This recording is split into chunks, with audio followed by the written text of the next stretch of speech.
These are my arguments.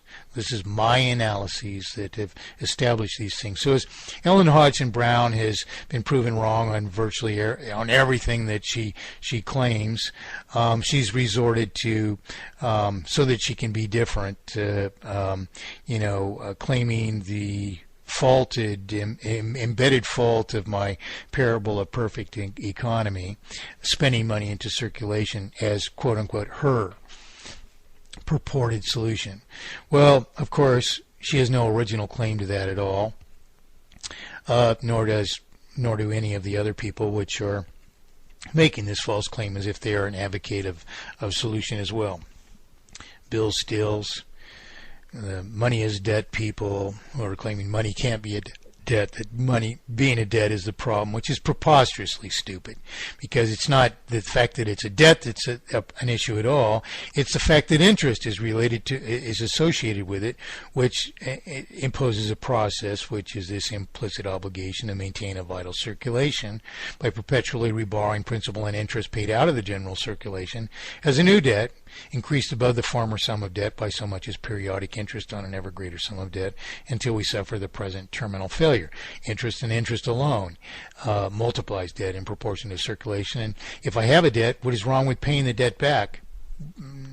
No greater extent than the principal. You see, there's no crime in that whatsoever. So this idea that money can't be a debt is preposterous. It's a product of simpletons who don't have the slightest idea of the real problems. So I'd like to quickly go through this this Max Kaiser interview and point out the faults of what our favorite plagiarist Ellen Hodgson Brown is promoting as her solution now.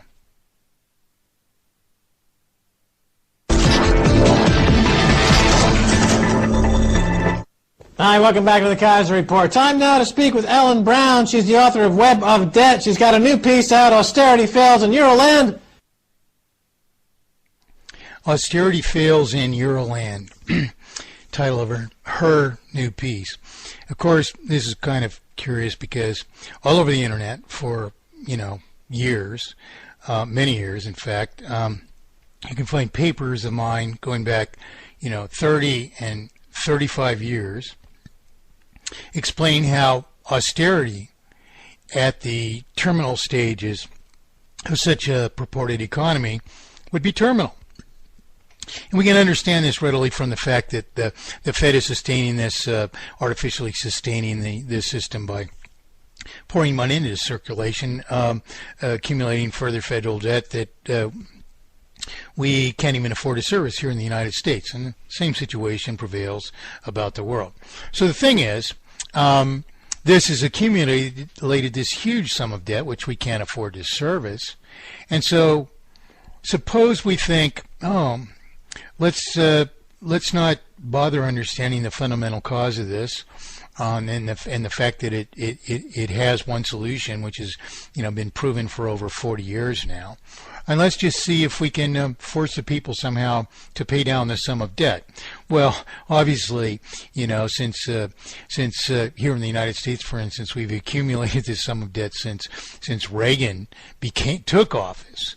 That we haven't been able to service by increasing taxes relative to the increasing costs of federal government. It boggles the mind that anyone in government could even survive their own peers' criticism for suggesting that we simply attempt to be austere, that is to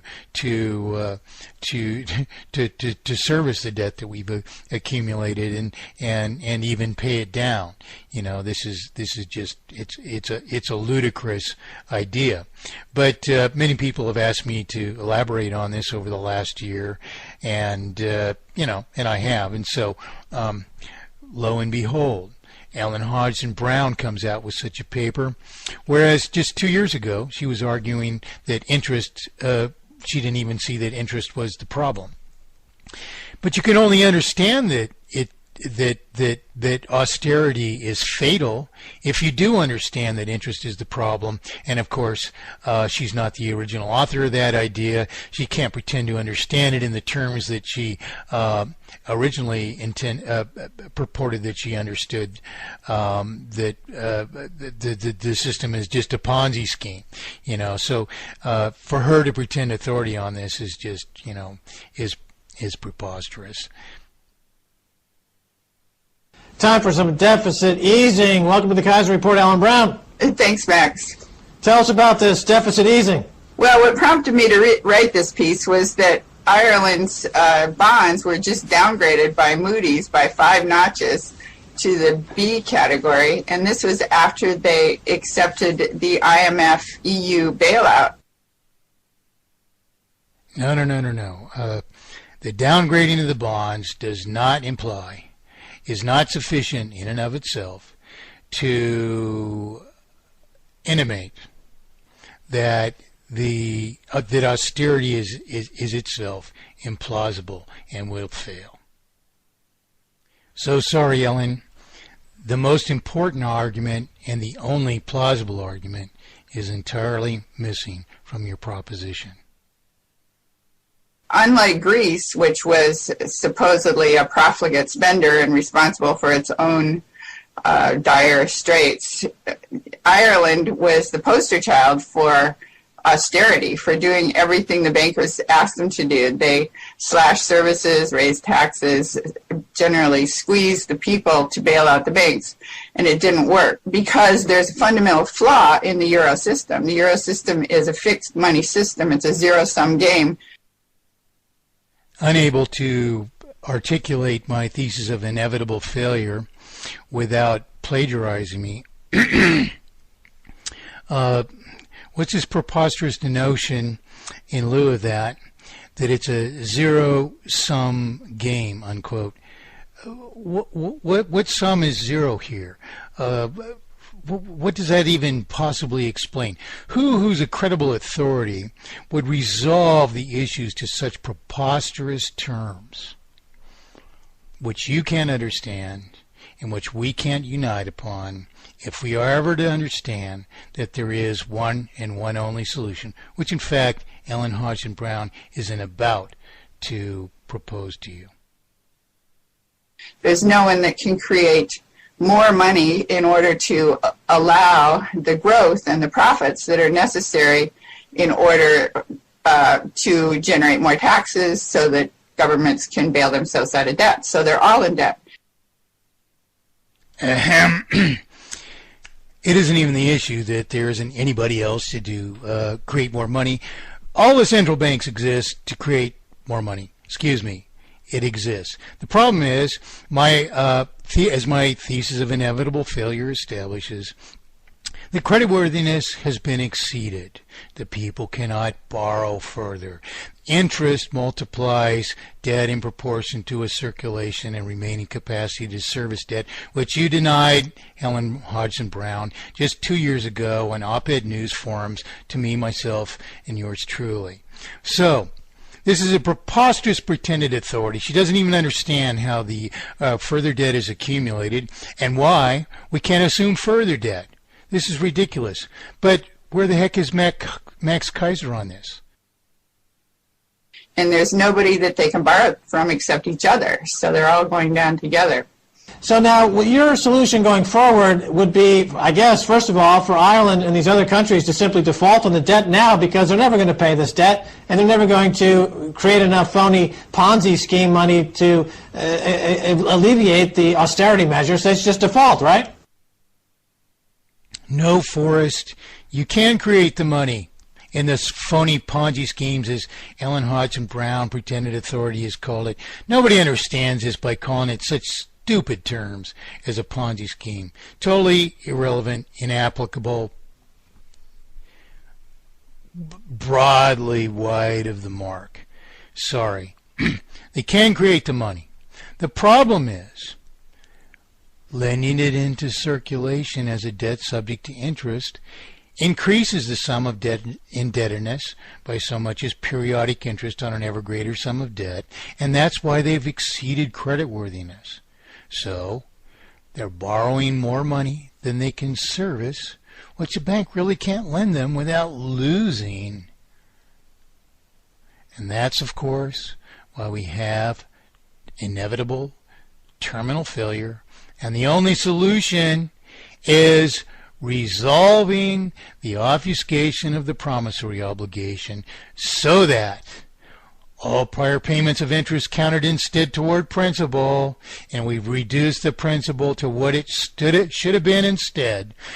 In fact, eliminating most of the debt that exists in the world, which isn't about to be what Ellen Hodgson Brown is about to propose to you, because she's a plagiarist and she's going to go off on this spending money into circulation thing on you here.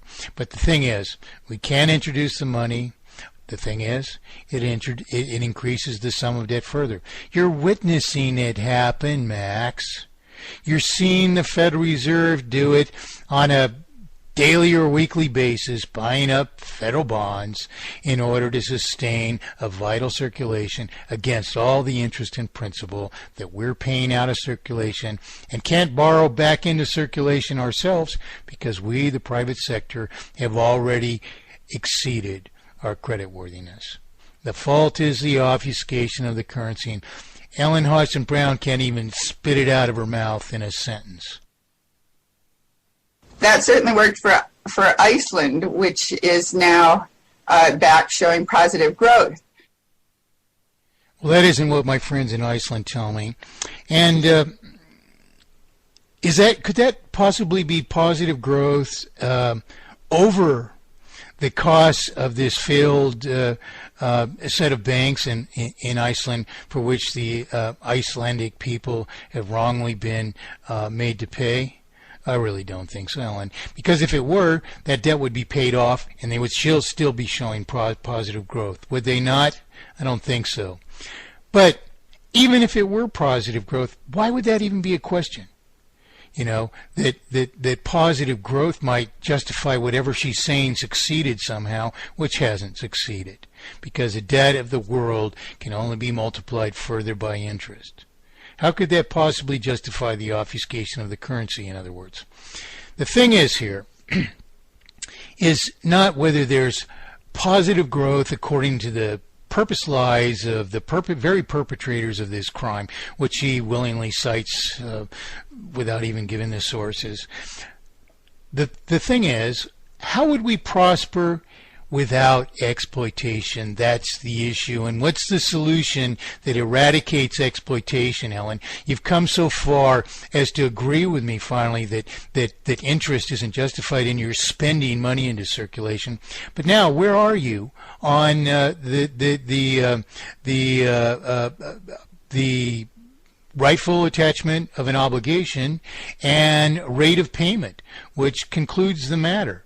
You've never done the math. You've never done the reasoning, which implies the math which is to be done to justify whether or not you have a solution. You know, and that's the preposterous thing here.